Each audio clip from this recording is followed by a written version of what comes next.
Hello, I'm Eugene Chausovsky, a senior Eurasia analyst at Stratfor, and this podcast is brought to you by Stratfor Worldview, the world's leading geopolitical intelligence platform. Individual, team, and enterprise memberships are available at worldview.stratfor.com/subscribe.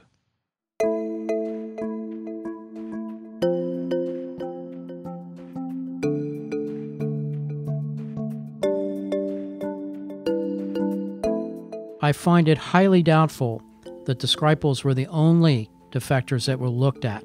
That's going to be the big analytical question behind the scenes for MI5. Who else was on that list that perhaps was looked at and we never saw the bad guys watching them?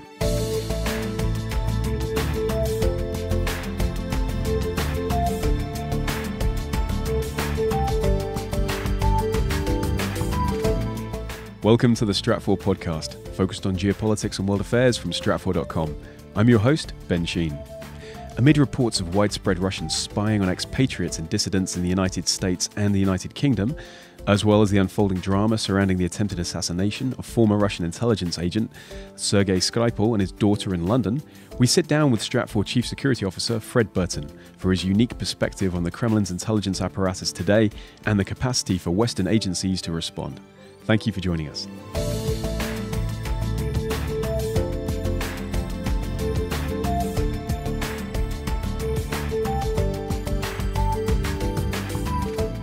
Here at Stratfor, one of the ways in which we break down the world is around a series of themes and topics, and these are effectively ways in which we conceptualize some of the bigger issues we encounter when looking at, analyzing, interpreting the international system.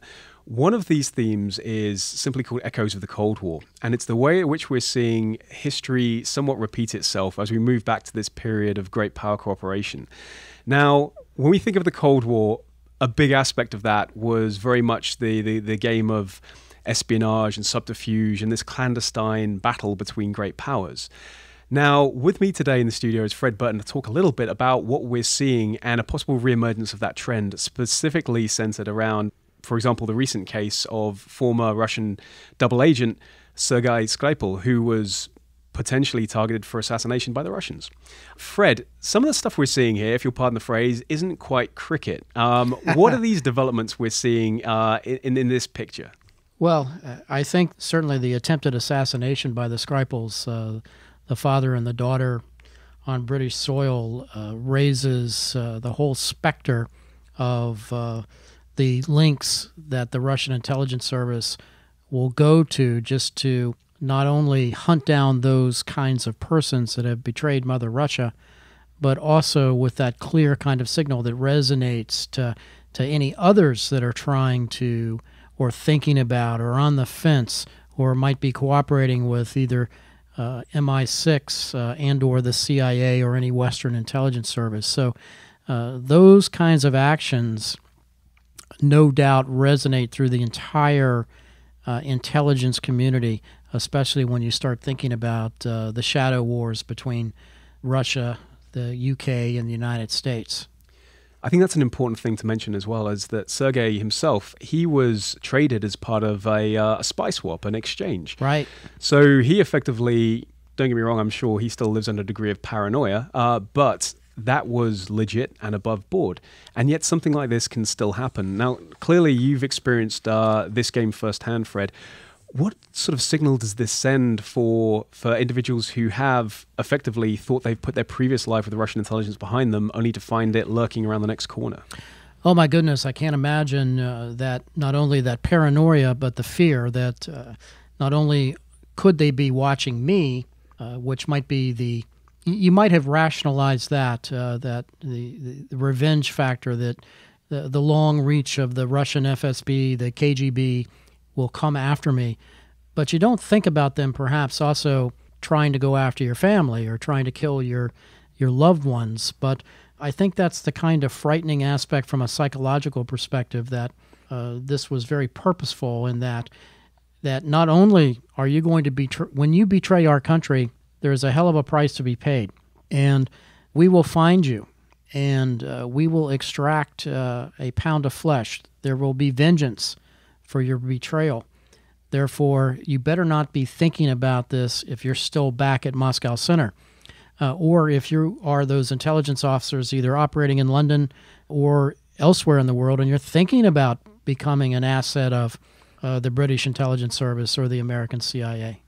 Absolutely. And as we've seen, London and the United Kingdom has become quite a popular destination over the years for individuals coming from Russia, be they exchanges in a lot of Russian money there. Absolutely. A lot of Russian interests. There's a big Russian expat community there. Right. And it seems that as a result, that's attracted the attention of the Russian intelligence services. Reportedly, there have been more Russian agents deployed to London in recent years than there were during the Cold War, which is an alarming statistic, especially if you're trying to leave that life behind.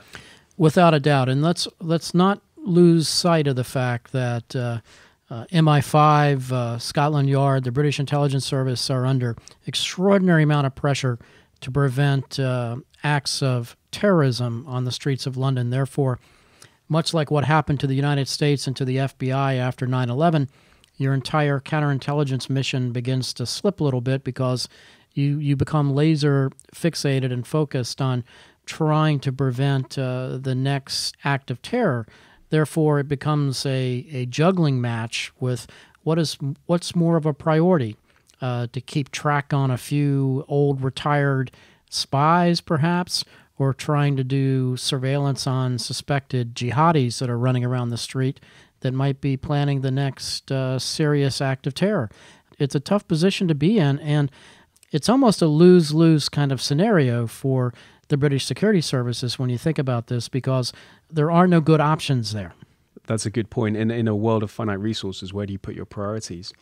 And actually, what we've seen as a result of this is the United States actually reach out and offer a degree of protection to the Skripals as well, in the event that they should potentially want to relocate. Yes, and I thought that was fascinating, and that is one of the aspects that I thought would be interesting for our listeners to understand, would be who would protect the Skypoles if, in fact, the British government asked us to lend a hand and help protect them. And at least from my experience, there would be three principal players involved here, Ben. The first would be the United States Marshal Service, the Witness Security Program. They do a wonderful job. They've got terrorists and mobsters and all kinds of other organized crime informants and embedded into the program, and they never, ever have lost anybody in the history of the program. So they've got a long, storied history of protecting people, but their rules are very draconian. They're very forceful, and you play by their rules or they'll boot you out. I've experienced that firsthand, not as a witness, but watch them take informants and send them on their way if they don't play by their rules. The second entity would certainly be the CIA. A lot of folks don't realize that they do have a domestic security kind of component, and they are fully capable of protecting the Skypoles if, in fact, that was a decision that would be made. And then the third would be the FBI. The FBI certainly would also have those kinds of resources to keep track of them. So, but as I step back and look at this, Ben, kind of like we were chatting off the air before this podcast, was that I think the benefit that we have here in the United States is that sheer geography, the ability to place the Skypoles in a location where it would be extraordinarily difficult. I'm not saying impossible, but it would be extraordinarily difficult for the Russian intelligence services to hunt them down. And I think it's important to note as well that what we're seeing here is a changing paradigm, is that, and again, the UK has a lot of mechanisms for protection analogous to what the US has. Quite good, too. Absolutely, on a smaller scale as well. But certainly we're seeing this changing paradigm, whereas individuals who perhaps might have thought they were safe might not be anymore. So whereas protection potentially wouldn't be required before, certainly people are going to be thinking twice, especially if they have a reason to be on Vladimir Putin's personal hit list, if you like. Yeah, I can't imagine. And if you think about this, too, from just an operational perspective, the day that the Skypoles were poisoned, think about the reaction behind the scenes inside the counterintelligence divisions of MI5 and Scotland Yard. They're going to have to do very quick and rapid threat assessments on every other defector that they might have on UK soil. They're going to have to start assigning counter-surveillance assets on them, put close protection teams in place until the dust settles, because you don't know who else could perhaps be targeted.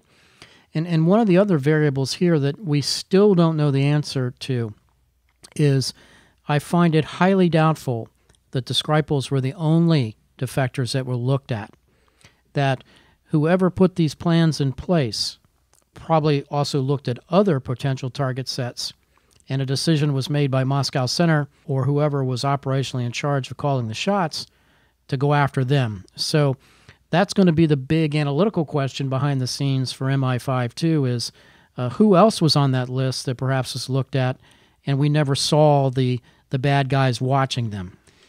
And beyond the surveillance aspect, it's important to note the type of method that was employed here, because certainly in the past we've seen deaths of Russian expatriates under suspicious circumstances, whereas there might have been, let's just say, a little bit more up close and personal how their demise was affected. Whereas in the case of Sergei and his daughter, what we actually saw here was the use of a very specific chemical agent. It was almost like dropping a calling card, if you will. Yeah. So certainly that act and the intent behind the type of system that was used, that speaks volumes in many respects, doesn't it? Clearly. And I guarantee you that behind the scenes between MI6 and the CIA and the FBI and MI5, the wires were burning up trying to evaluate not only exactly what toxin was used to carry out the assassination attempt, but also just trying to figure out who else might have been looked at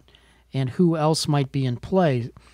So those first few hours, you have no doubt an organization like MI5 that's sitting back thinking, oh my goodness, first let's find all of our other defectors. Let's go out and make notifications. We need to heavy up on the security. We need to keep watch.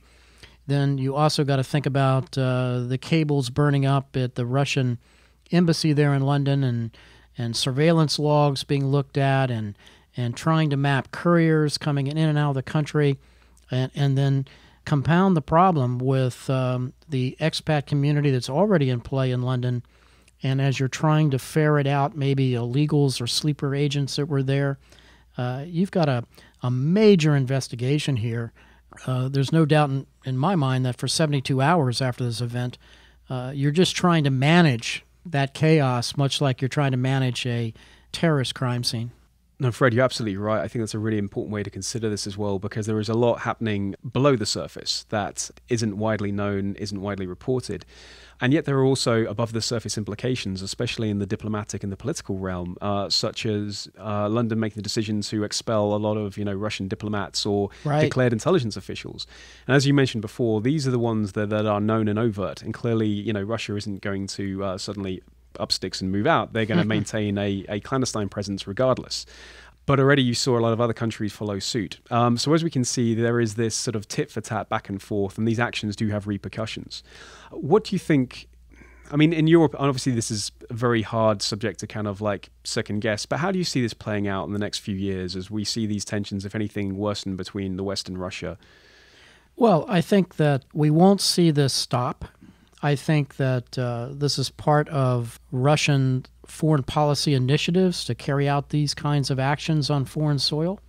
I think the Cold War never ended. I think that this is a perfect example of that, Ben.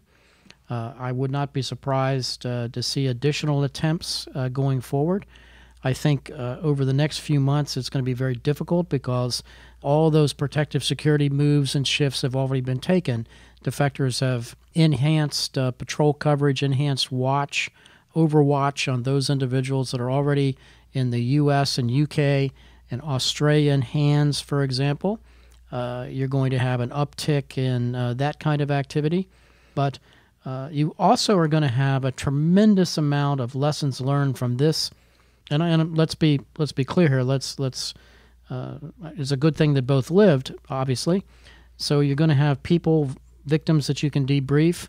You're going to have a lot of lessons learned here that's going to allow the security services of the Western nations to huddle and think about how they protect defectors going forward with an eye towards hopefully never letting this happen again. But I'm not optimistic that that's not going to happen. Absolutely. We've seen this round of the game get played, and certainly there will be subsequent rounds to follow.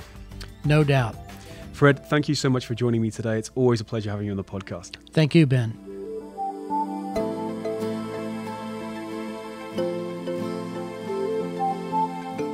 And that wraps up this episode of the Stratfor Podcast.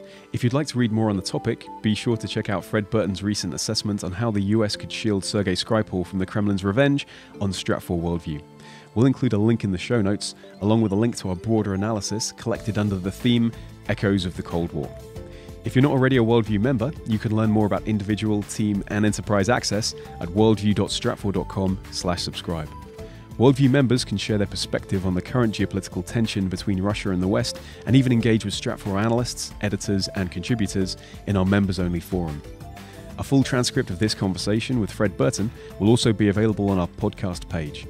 That's at worldview.stratfor.com/media/podcasts. And for more geopolitical intelligence, analysis, and forecasting that reveal the underlying significance and future implications of emerging world events, follow us on Twitter @Stratfor.